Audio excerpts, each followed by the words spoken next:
జరిగే విధంగా అది ప్రైమరీ, సెకండరీ, టెర్షరీ ఈ 3 రంగాల్లో కూడా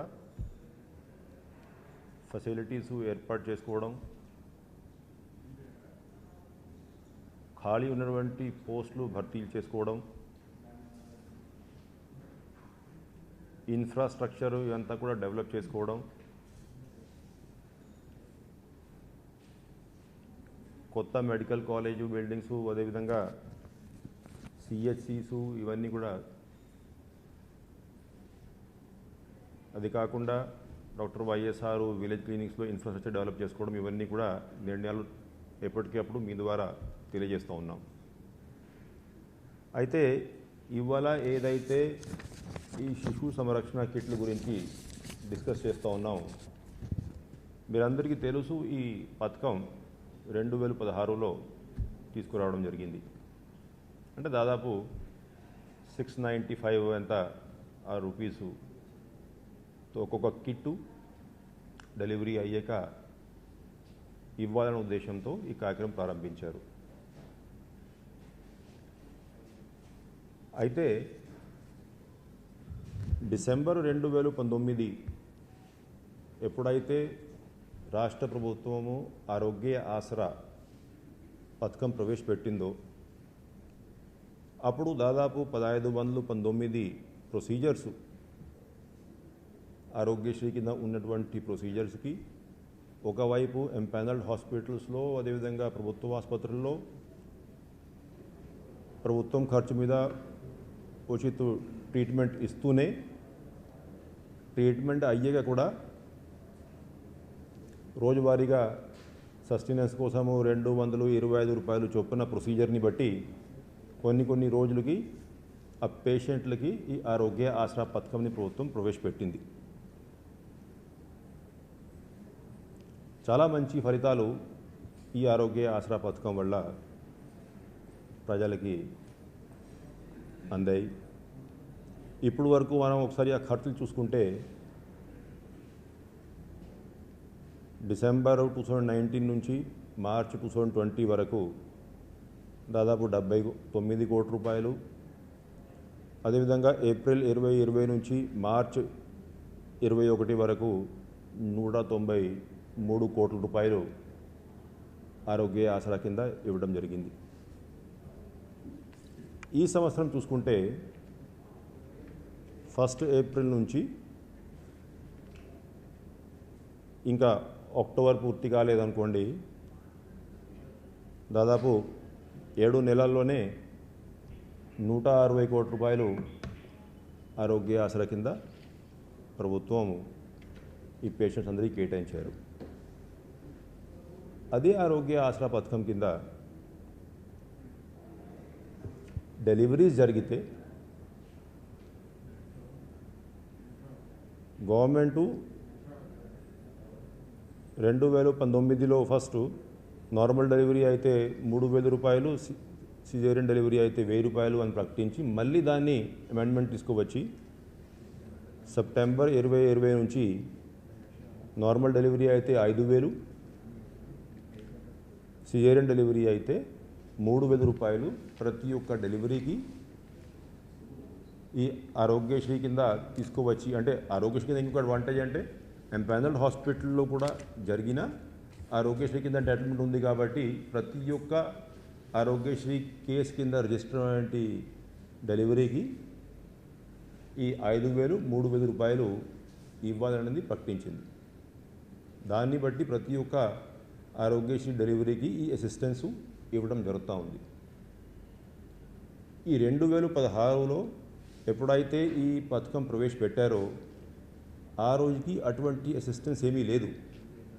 దాదాపు 700 రూపాయలు అసిస్టెన్స్ ఇస్తూ ఉంటే ఇవాళ మనం దాన్ని టోటల్గా ఆరోగ్య ఆసరా కింద డెలివరీ అయ్యాక డెలివరీ ఖర్చులు ఇవంతా కూడా గవర్నమెంట్ భరిస్తూనే వెళ్ళేటప్పుడు విదిన్ 24 అవర్స్ డిశ్చార్జ్ అయ్యేటప్పుడే మనం ఈ 5000 రూపాయలు నార్మల్ డెలివరీకి, 3000 రూపాయలు సిజేరియన్ డెలివరీకి ఇస్తున్నాం. కాబట్టి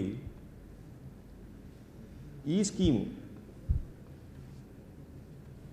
దేంట్లో అయితే దాదాపు 700 రూపాయలు మాత్రమే ఖర్చు అయ్యేది, దాన్ని బదులుగా మనం చాలా ఎక్కువ డబ్బులు ప్రతి ఒక్క డెలివరీకి ఇవ్వడం జరుగుతూ ఉంది. అయితే ఈ స్కీమ్లో కూడా ఏదో గవర్నమెంటు డబ్బులు పొదుపు చేసి ఖర్చు తగ్గించాలనేది ఉద్దేశం కాదు. ఎన్హెచ్ఎం కింద ఈ స్కీము మనం ఫైనాన్స్ చేసే బదులు ఎలాగా మనం ఆరోగ్య ఆసరా కింద 5,000, 3,000 రూపాయలు ఇస్తున్నాం కాబట్టి ఎన్హెచ్ఎం నిధులు అదే హెల్త్ డిపార్ట్మెంట్లో వివిధ పథకాలకి మనం ఖర్చు పెట్టాల్సిన అవసరం ఉంది. కావాలంటే ఇప్పుడు ఇవాళ నాకు ఎన్హెచ్ఎం కింద 2,400 కోట్లు, 2,500 కోట్లు ఏదైతే బడ్జెట్ ఉంటుందో దాంట్లోనే 20-30 కోట్లు వేరే పథకాలకి మనం వాడుకోవాలంటే అవకాశం ఉంది. ఎందుకంటే ఇక్కడ సమగ్రమైనటువంటి పథకము ఆరోగ్య ఆసరా పథకం మనం తీసుకువచ్చాం కాబట్టి. సో కావాల్సినటువంటి సమగ్రమైనటువంటి ప్రణాళిక ప్రకారం అన్ని రంగాల్లో ఎవరైతే పేషెంట్స్ ఉన్నారో వాళ్ళకి ట్రీట్మెంట్ విధానము ఆరోగ్యశ్రీ కింద, ఇప్పుడు ఆరోగ్యశ్రీ కూడా డేటా ఇప్పుడు మీరు చూసుకుంటున్నారు. ఉదాహరణంగా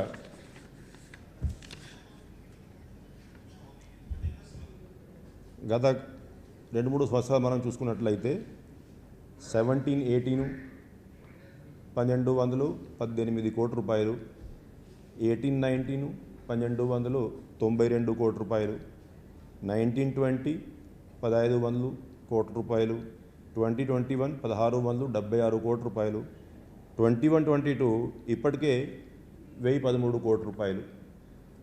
సో ఆ కంపారిజన్ ఎందుకు చెప్తా ఉన్నానంటే ఓవరాలు పేషెంట్కి ఏ కేటగిరీలో అయినా మేలు జరగాలి. మనం ఇప్పుడు సమగ్రమైనటువంటి పథకాలు ఆరోగ్యశ్రీ కింద ప్రొసీజర్ పెంచుకొని ఈ ట్రీట్మెంట్ పథకాలు, అదేవిధంగా ఆరోగ్య ఆసరా కింద డిశ్చార్జ్ అయ్యేటప్పుడు అదనపు సహాయం బ్రహ్మాండంగా అందరికీ ఇస్తూ ఉన్నామనేది మీ ద్వారా తెలియజేస్తూ ఉన్నాను. అయితే ఇంకా ఈ కోవిడ్ విషయానికి వస్తే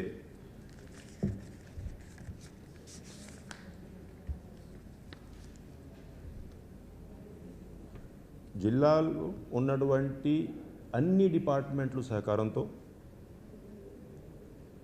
ప్రత్యేకంగా గ్రామ స్థాయి, వార్డు స్థాయి, అదేవిధంగా సచివాలయం స్థాయిలో ఉన్నటువంటి volunteers, ASHA workers, ANMs, PSC medical officers, ఆ మొత్తం ఆ స్టాఫ్ అందరూ కూడా బాగా కష్టపడి పనిచేసి ఇప్పటికే 5,02,45,906 డోసెస్ వ్యాక్సినేషన్ సాధించగలిగాం. ఈ కష్టపడి పనిచేసేటువంటి ప్రతి ఒక్క ఎంప్లాయీ, అన్ని డిపార్ట్మెంట్ ఎంప్లాయీస్, దాంట్లో ప్రత్యేకంగా ఈ అంగన్వాడీ వర్కర్స్ కూడా చాలా కీలకమైనటువంటి పాత్ర పోషిస్తూ ఉన్నారు. అందరినీ కూడా నేను హృదయపూర్వకంగా అభినందిస్తున్నా. ప్రజలందరినీ కూడా ఈ సహకారం అందించారు కాబట్టి వాళ్ళని కూడా హృదయపూర్వకంగా అభినందిస్తూ ఉన్నాను. టోటల్ ఇప్పుడు మీరు డీటెయిల్ చూసుకున్నట్లయితే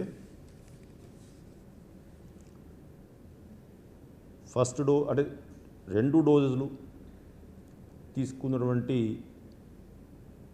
పాపులేషన్ ఎంత ఉంది అంటే 1,84,90,379 మంది 2 డోసులు కూడా తీసుకున్నారు. అంటే 1.85 crores ఆల్మోస్ట్.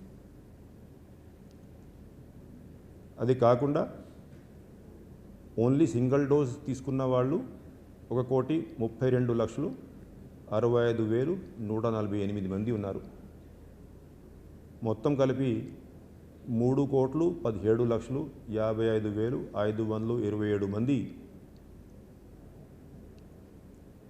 పబ్లిక్ కనీసం 1 డోసు తీసుకోవడం జరిగింది. అంటే టోటల్ మనం చూసుకున్నట్లయితే మనం కార్యక్రమం ప్రారంభించేటప్పుడు దాదాపు 3,47,31,355 మంది ఉంటారు.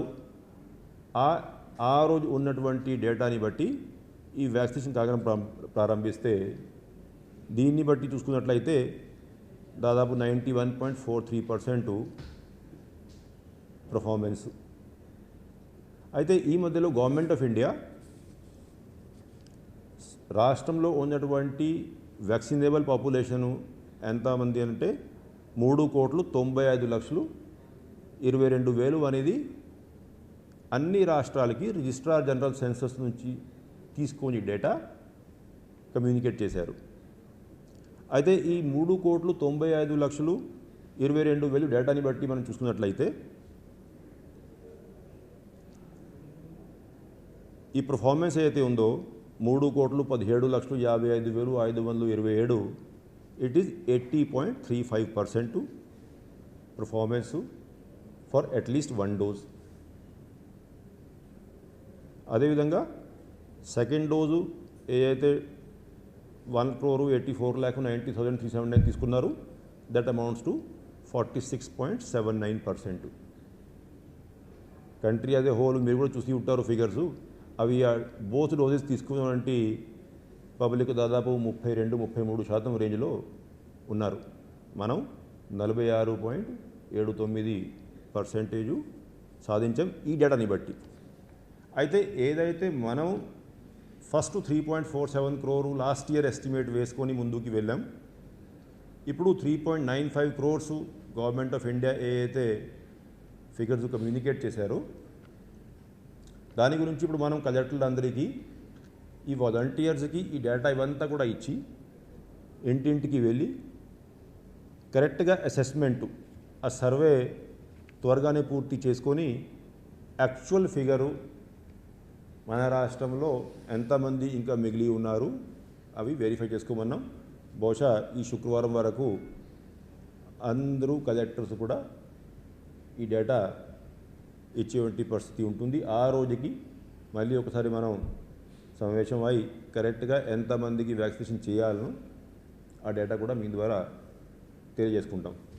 అంటే దీంట్లో జిల్లా వారీగా మనం చూసుకున్నట్లయితే కొన్ని జిల్లాలు మన రాష్ట్రం యావరేజ్ లేకపోతే కంట్రీ యావరేజ్ కంటే చాలా ఎక్కువ వ్యాక్సినేషన్ చేయడం జరిగింది.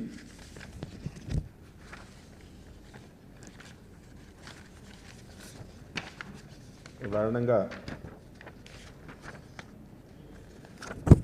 నెల్లూరు జిల్లా ఓవరాల్ మనం చూసుకున్నట్లయితే అవుట్ ఆఫ్ దిస్ 3.95 crores దాదాపు 23,69,000 వ్యాక్సినేషన్ టార్గెట్ ఉంటే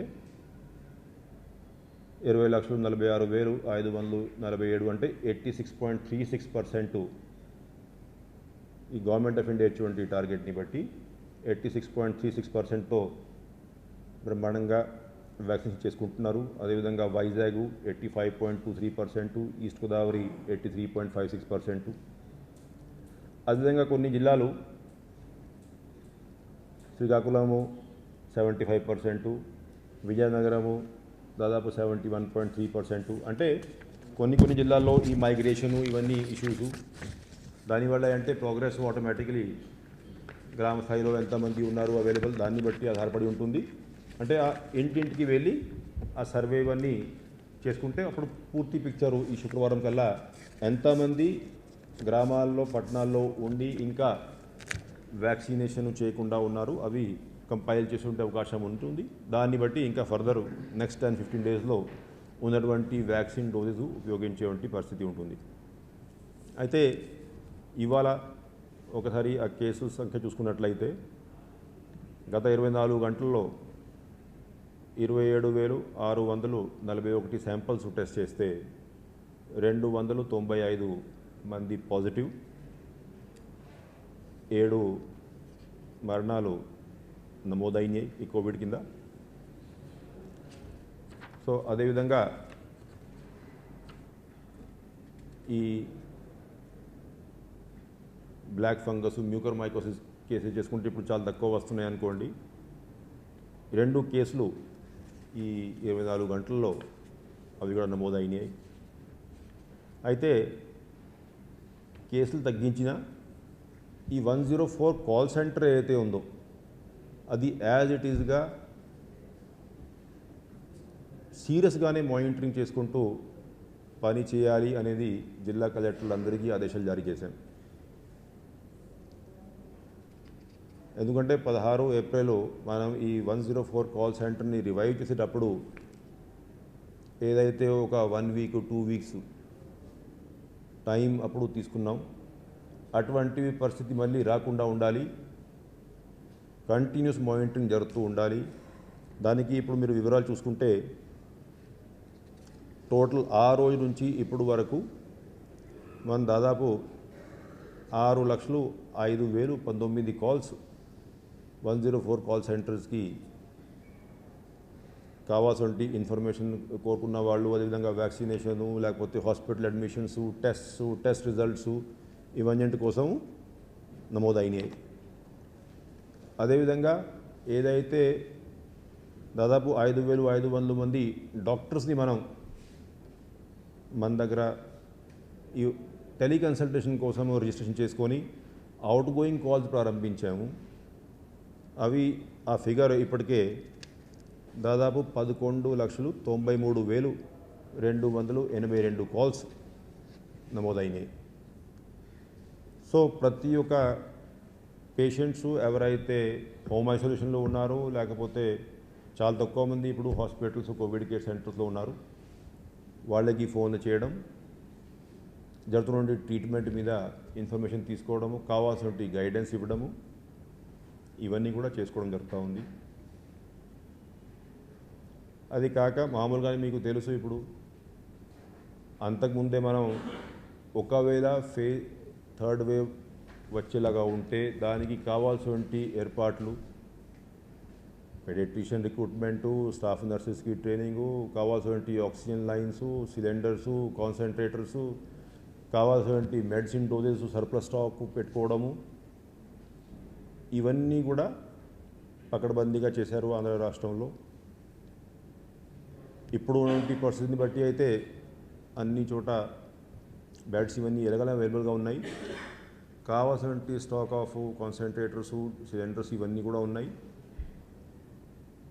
బట్ ఒకవేళ ఏమాత్రం ఎమర్జెన్సీ ఉన్నా కూడా దాన్ని కూడా డీల్ చేయడానికి, ఎదుర్కొనడానికి ప్రభుత్వం సిద్ధంగా ఉందని చెప్పేసి మీ ద్వారా తెలియజేస్తూ, ఇటువంటి అంటే వార్తలు పబ్లిక్కి మనం ఇచ్చేటప్పుడు క్లియర్గా, అంటే ఓవరాల్ గవర్నమెంట్ స్టెప్స్ తీసుకున్నవి కూడా ప్రజలకి టైం టు టైం తెలియజేస్తూ, ఎందుకంటే వాళ్ళకి ఈ కన్ఫ్యూజను లేకపోతే కొన్ని అపోహలు ఏర్పడి ఇటువంటివి మిస్కమ్యూనికేషన్ ఉండొద్దనే ఉద్దేశంతో టైం టు టైము మీరందరూ కూడా ఏదైతే గవర్నమెంట్ స్టెప్స్ తీసుకుంటున్నారో అది కూడా ప్రజలకి తెలియజేస్తే బాగుంటుందని చెప్పేసి మీరందరినీ కూడా రిక్వెస్ట్ చేసుకుంటూ సెలవు తీసుకుంటున్నాను. నమస్కారం.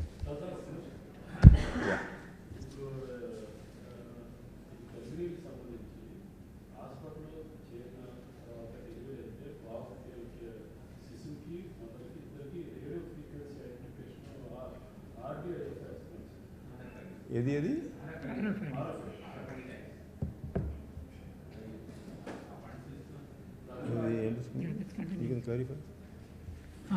క్లారిటీ ఏం కావాలండి?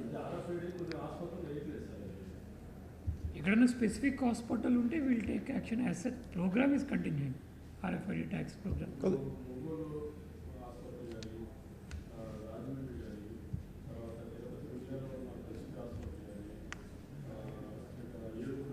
స్పెసిఫిక్గా ఇండివిజువల్గా ఏదైనా హాస్పిటల్ ఉంటే ఓకే. నేనేం చేస్తానంటే ఎలాగా ఇప్పుడు once my collectors complete the survey ఇంకొక ప్రెస్ కాన్ఫరెన్స్ ఏర్పాటు చేస్తాం కాబట్టి ఆ రోజు ఈ కార్యక్రమం గురించి డీటెయిల్స్ తీసుకొస్తాను.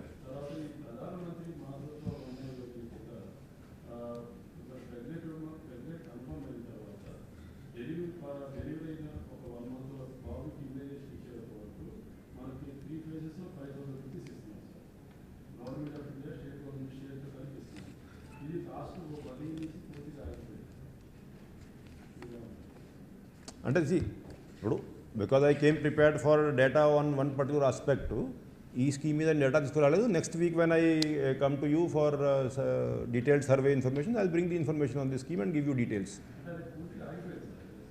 అంటే నేనేమంటున్నా అంటే ఏ ప్రోగ్రామ్ కూడా ఆగిపోయే ప్రసక్తే లేదు. అండ్ రెండోది, ఇప్పుడు మీరు చెప్తున్నారు గవర్నమెంట్ ఆఫ్ ఇండియాస్కి డబ్బు ఇచ్చింది మీరే అంటున్నారు.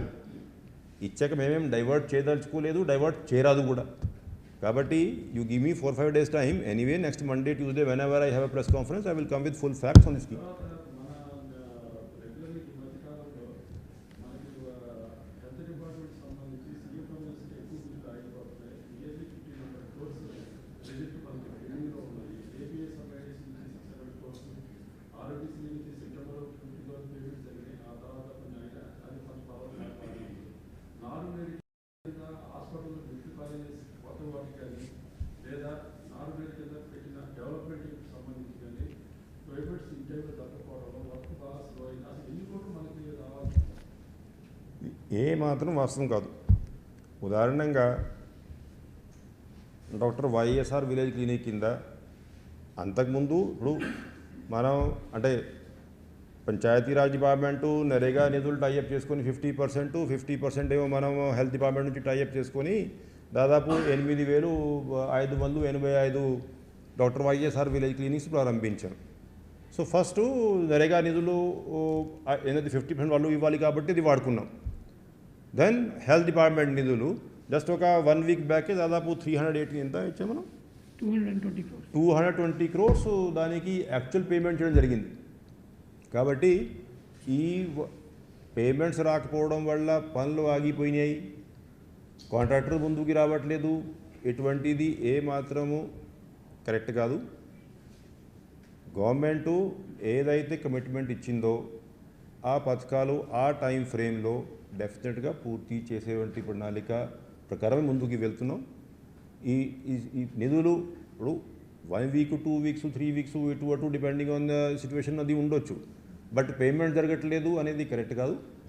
ఏ స్కీమ్కి ఆ స్కీము పేమెంట్స్ జరుగుతూ ఉన్నాయి అండ్ పనులు ఇవన్నీ కూడా as per intended time frame అది మనం ముందుకు తీసుకెళ్తా ఉన్నాం. అది ఏపీ మెట్రిక్కి సంబంధించి 16 మెడికల్ కాలేజీకి ఫండ్స్ ఎట్లా మొబైల్ చేస్తారు? న్యూ కాలేజ్ ఫండ్స్ దాంట్లో ముందుగానే అడ్మినిస్ట్రేటివ్ శాంక్షన్ ఇచ్చేటప్పుడు కొన్ని కాలేజెస్ ఏమో 3 colleges మీకు తెలుసు government of India central scheme కింద 60-40 కింద రేషియో కింద శాంక్షన్ చేశారు, 325 crores శాంక్షన్ చేశారు, అదనపుగా మనం ఇచ్చాం. అదేవిధంగా మిగతా కాలేజెస్కి శాంక్షన్ ఇచ్చేటప్పుడు depending on the financing norms NABARD loan లేకపోతే వివిధ పబ్లిక్ సెక్టర్ బ్యాంక్ లోన్స్ ఇవన్నీ కూడా part of the administrative sanction understanding. So దాంట్లో గవర్నమెంట్ కాంట్రిబ్యూషన్ కొంత ఉంటుంది, లోన్ కాంపోనెంట్ కొంత ఉంటుంది. ఆ లోన్ కాంపోనెంట్ అయితే ఉందో అవి టైఅప్ చేసేటువంటి ప్రక్రియ జరుగుతూ ఉంది. నెబార్డ్కి ప్రపోజల్స్ పంపడం జరిగింది, వాళ్ళతో ఇప్పుడు మేము డిస్కషన్స్ నిర్వహిస్తూ ఉన్నాం. As and when it is finalised అది ఎట్లయినా మీ జియో ఇవ్వడం జరుగుతుంది, మీ ద్వారా కూడా తెలియజేసుకోవడం జరుగుతుంది. ఈ ట్రాన్స్ఫర్లు ఈ రిక్రూట్మెంట్ జీవోలు రిక్రూట్మెంట్ మనకు 11,000 అప్రూవల్ జీవోలు వస్తే ఇప్పుడు ట్రాన్స్ఫర్లు యాజ్ వెల్ యాజ్ రిక్రూట్మెంట్ సైమల్టేనియస్గా జరుగుతుంది. ఇది ట్రాన్స్ఫర్ విధానం సెపరేటు. రిక్రూట్మెంటు 2 రకాలు, ఒకటి ఎగ్జిస్టింగ్ వేకెన్సీసు, రెండోది కొత్త పోస్టులు. సరే ఆ డీటెయిల్స్ ఎలాగా మీకు ఐడియా ఉంది, కొన్ని ఫిగర్ మీరే చెప్తున్నారు కాబట్టి. అయితే చేయాల్సింది ఏంటి, నోటిఫికేషన్ ఎట్లా అయినా మనం జారీ చేయాలి. ఐ థింక్ మ్యాక్సిమము ఇంకొక 4-5 days, ఒక వారం అనుకోండి, విదిన్ దాట్ ఆ నోటిఫికేషన్ ఇచ్చేటువంటి కార్యక్రమం చేస్తాం. అయితే ఈ ట్రాన్స్ఫర్ వచ్చేసరికి అంటే యాక్చువల్గా అయితే రెండింటికి లింక్ లేదు, కానీ ఈ ఎంప్లాయీస్ కొంతమంది ఉన్నటువంటి ఖాళీలు నూతనంగా రిక్రూట్ అయ్యే వాళ్ళకి ఇచ్చే బదులు మేము చాలా కాలం నుంచి కొన్ని సంవత్సరాల నుంచి రిమోట్ ఏరియాలో పని చేసుకుంటూ ఉన్నాము కాబట్టి ఇటువంటి వేకెన్సీస్లో గత కొన్ని సంవత్సరాల నుంచి ట్రాన్స్ఫర్ విధానమే లేదు కాబట్టి కన్సిడర్ చేస్తే బాగుంటుందని చెప్పి రిక్వెస్ట్ చేశారు. సో దాని మీద ఆ పాలసీ ఏం చేస్తే బాగుంటుందనేది కన్సిడరేషన్లో ఉంది. త్వరగా దాని మీద ఒక నిర్ణయం కూడా తీసుకుంటాం. ఉద్దేశం ఏంటంటే ఏమైనా ట్రాన్స్ఫర్ చేసే ఉద్దేశం ఉన్నా కూడా అది రిక్రూట్మెంట్ చేసుకొని కౌన్సిలింగ్లో ఎప్పుడైతే పోస్టింగ్ ఇస్తామో దానికంటే ముందు అన్నీ అయిపోవాలి. మళ్ళీ ఆ పాపము ఆ కొత్తగా వచ్చే వాళ్ళకి ఇబ్బంది ఉండొద్దు. అండ్ రెండోది ఈ ట్రాన్స్ఫర్ ప్రక్రియ whatever we intend to do ultimately depending on the final decision ఇవి పూర్తి కాకుండా కొత్త వాళ్ళకి పోస్టులు ఇచ్చి మళ్ళీ వీళ్ళే రిక్వెస్ట్ల కోసం వీళ్ళు ఏమో తిరుగుతూ ఉండడం అనేది కరెక్ట్ కాదు. కాబట్టి ఇవి సింక్రొనైజ్ చేసుకుంటాం. కరెక్ట్గా పాలసీ ఏ విధంగా ఉండాలి అది కన్సిడరేషన్లో ఉంది కాబట్టి అవి ఫైనల్ ఆర్డర్స్ ప్రకటిస్తాం త్వరగానే. But otherwise 2 processes are independent. But yes within 1 week definitely ఈ రిక్రూట్మెంట్ గురించి నోటిఫికేషన్స్ అయితే ఇవ్వడం జరుగుతుంది. ఈ వైద్య విధాన పరిషత్ మెథడ్ ఎంతవరకు కమిటీ మళ్ళీ నెక్స్ట్ మీటింగ్ కొన్ని ఉంచండి. అన్నీ ఇవాళే చేస్తే కమిటీ అన్నీ ఒకే రోజు పేపర్లో రాసుకుంటే మన రేపు ఏమి ఉండదు. నెక్స్ట్ వీక్ కోవిడ్ తర్వాత మళ్ళీ ఈరోజు వచ్చారు మళ్ళీ చాలా వార్త రాయాలి, ఆ వార్త దొరకాలి కదా, సాయం రాయాలి. ఇప్పుడు చూడండి మీరు ఇప్పుడు దాట్ మీన్స్ ఏం దొరకట్లేదు మీకు. ఏం దొరికినప్పుడు ఎందుకు సృష్టిస్తున్నారే? సో అది అంటే మర్జర్ గిరిజర్ అంటే మీకు తెలుసు, కమిటీ ఒకటి ఏర్పాటు చేసుకున్నాం. ఆ కమిటీ రికమెండేషన్స్ ఫైనలైజ్ చేసుకుంటా ఉంది. త్వరగానే once the committee recommendations are received by the government, దాని మీద obviously government will analyse and take a view. Okay, thank you.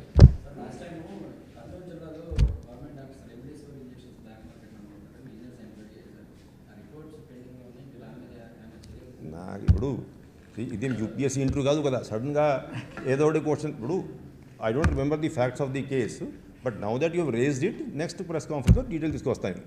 Okay, right.